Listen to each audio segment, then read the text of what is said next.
Bonjour mesdames et messieurs, nous sommes au stade de Roques-sur-Garonne, le stade des deux rives. Nous avons d'ailleurs été très bien reçus et aujourd'hui c'est jour de paye pour la troisième série. Nous allons assister à la finale qui va opposer deux magnifiques petits villages fans de rugby, le village de Bassous et l'équipe de Canet-d'Aude. J'espère qu'on va avoir un beau spectacle car il fait un temps magnifique pour jouer au rugby. Mesdames et messieurs, bienvenue au stade de Roques-sur-Garonne. Nous avons la finale de troisième série qui va opposer l'équipe de Canet à l'équipe de Bassous, Lupiac, Montesque.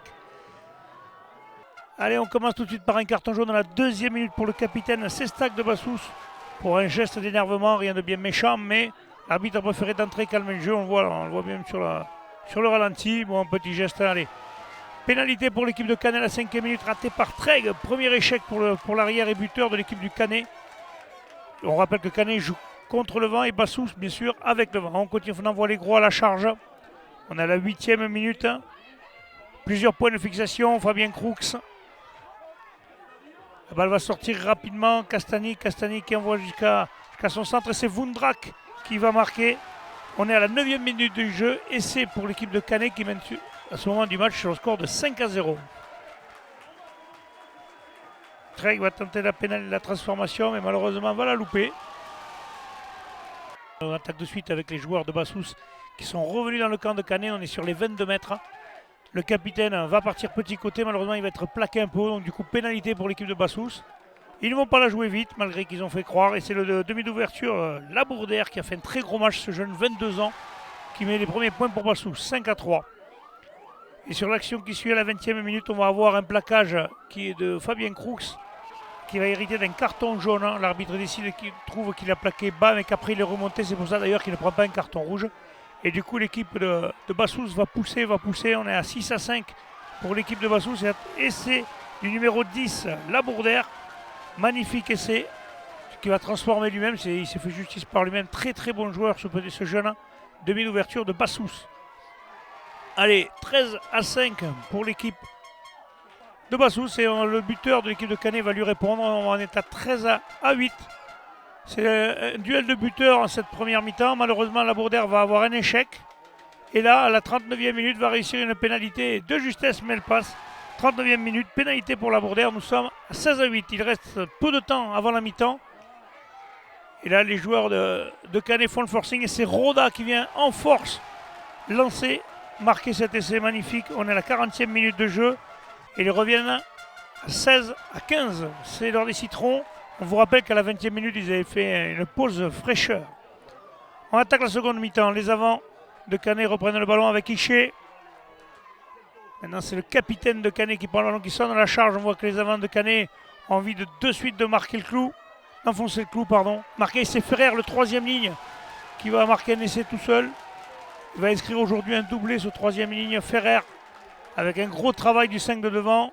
L'essai est transformé par Trey. On est à 22-16 pour l'équipe de Canet. Les trois quarts de l'équipe de Canet qui combinent bien. Là, il y a un coup à jouer, malheureusement. Je ne sais pas si c'est la passe qui est mal assurée ou si c'est la réception qui n'est pas bonne, mais à l'arrivée, ils ont failli marquer. Et du coup, les avants remettent le bleu de chauffe. Point de fixation, on est sur la ligne d'en but de l'équipe de Bassous. Le demi-mêlée voit l'arrière arriver, lancer. Et là, l'arrière, dans le mouvement, marque l'essai. Il est accordé par l'arbitre.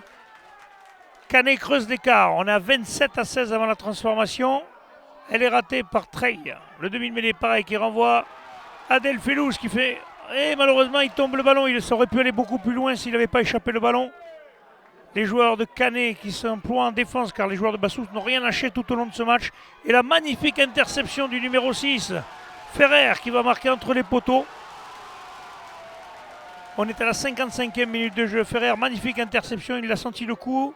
Et l'essai est transformé par Trey. On est à 34-16. Et là, il y a un carton jaune pour l'arrière Trey, justement, pour un plaquage jugé dangereux. On revoit l'image, c'était pas très très méchant, mais vaut mieux sanctionner plutôt que de laisser faire.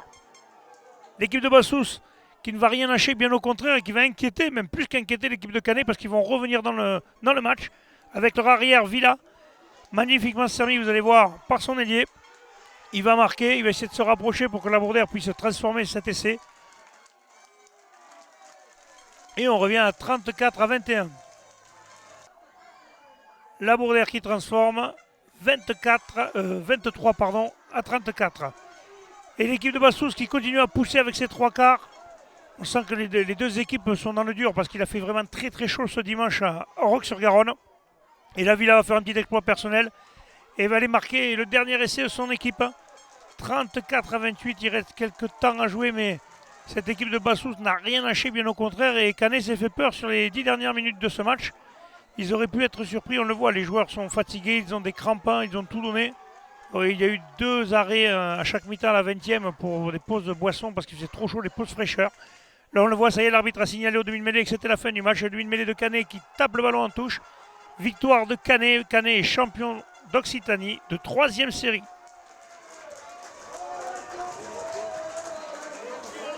Bonjour mesdames, messieurs, nous avons assisté à la finale qui a opposé Canet à Bassous.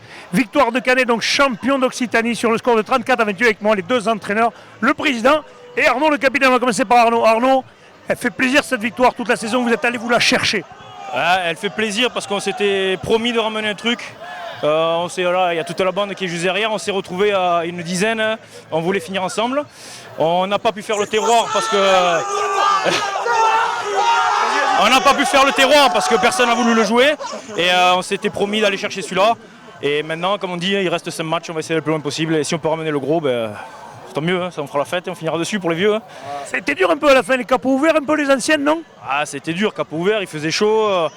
Je pense qu'on gère mal notre fin de match, on mène de 18 points et pour moi on écarte trop les ballons. Il faut jouer chez eux, il faut faire du jeu à une passe comme on a fait, verrouiller le ballon et attendre que le chrono passe. On était supérieur devant, il faut en profiter. Julien, je suppose, un entraîneur content, parce que quand même, il ne fallait pas être cardiaque, quand même, vous meniez, comme il dit, de 18 points, et à la fin, ça revient doucement. Une très bonne numéro 10 en face, une belle équipe qui vous a quand même donné du fil à retordre.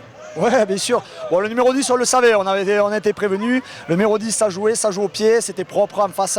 Par contre, comme il dit Arnaud, on s'est retrouvé à se faire peur, 18 points d'avance. On se joue à la baballe, qu'on avait demandé consigne avec le vent, on va y chez nous. Bon, mais c'est des consignes qui n'ont pas été respectées. Par contre, il faut que ça nous serve de leçon parce que ça peut passer, le cœur il peut y lâcher au bord. Donc, en tout cas, un grand bravo aux mecs parce qu'on ramène ça pour le village, c'est tout un club entier. Je tiens à féliciter vraiment l'entourage qui nous pousse derrière parce que ce village, il mérite avec un état d'esprit irréprochable. Donc, bravo à eux, c'est eux qui l'ont gagné. Bravo à eux. Pierrot, une première mi-temps où vous êtes à 16-15 à la mi-temps, mais vous jouiez contre le vent, seconde mi-temps définitive, vous avez accéléré, vous avez réussi à prendre le score et vous ne l'avez plus lâché. Ouais, on met les ingrédients qu'il faut sur les débuts de deuxième mi-temps où on arrive à scorer 2 fois. On les marque mentalement, on les marque physiquement et on arrive vraiment à faire 18 points, comme disait Djoub, 18 points d'écart. Et après voilà, cette petite fin de match qui laisse, mais bon, à la sortie, on est champions bordel. Et voilà, et c'est ce qui est beau. Je les remercie à eux, c'est une bande de fous, on a une bande de mecs là, c'est des fous, on a un président. C'est...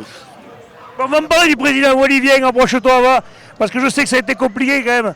Ça a été dur, on t'en a mis les bâtons dans les roues et puis tu avais envie de le ramener ça, hein? Tu en avais envie?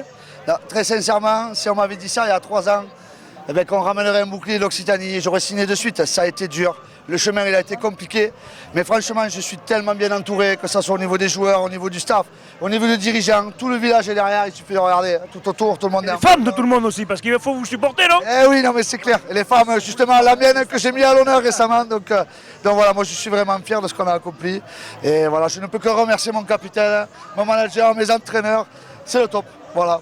La fête va être belle alors. Place à la fête, Alain, tu le sais, tu vas te bloquer dans le bus, donc voilà, c'est bon. Ouais, merci, je vous rappelle donc la victoire de Canet sur Bassous sur le score de 34-28. Merci et à très bientôt.